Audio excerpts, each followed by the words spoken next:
Vos jambes sont vos meilleurs amis. Pourquoi? Ce sont elles qui vont vous aider à vous déplacer pour aller chercher les ballons. Donc si vous ne les travaillez pas, techniquement, vous ne vaudrez rien du tout. Se faire un peu malmener par son entraîneur fait partie des contraintes du pôle régional de handball. Ces remontrances, l'Orléanais Léo Villain, 17 ans, les accepte d'autant plus facilement que celui qui fait la leçon se nomme Daouda Karaboué. Là, on attend le rebond, tac, et on fonce sur la deuxième. 2 fois champion du monde avec l'équipe de France.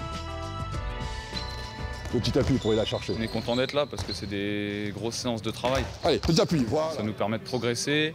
On a un échange avec Daouda qui est quand même qui a été un très bon gardien et qui est un très bon entraîneur. Donc c'est bénéfique pour nous. Si on ne veut pas être là, on n'a rien à faire là, quoi. Et on pousse. Comme son nom le dit, un pôle d'excellence, on se doit de leur exiger des valeurs, et un niveau d'exigence élevé, puisque ceux qui sortiront d'ici, normalement, seront appelés à continuer dans la filière fédérale. Donc c'est un apprentissage dès le plus jeune âge.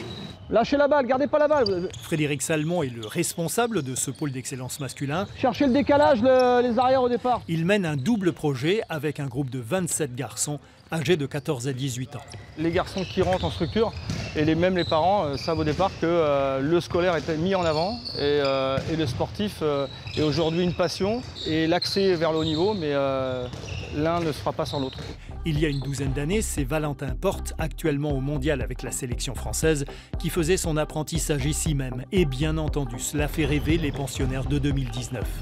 Et on est forcément motivé pour aller le plus loin possible et moi c'est ce que je veux faire, accéder au centre de formation et les équipes professionnelles derrière. Ça demande beaucoup d'efforts, ça représente aussi beaucoup de fatigue entre les entraînements où on rentre souvent très tard. Et comme là je suis en classe de première S, ça demande aussi beaucoup de travail. On suit sa balle, croise. D'ailleurs, en près de 20 ans d'existence, ce centre régional n'a formé qu'une vingtaine de joueurs professionnels et un seul membre de l'équipe de France. Tous les autres en sont sortis avec un diplôme et de beaux souvenirs.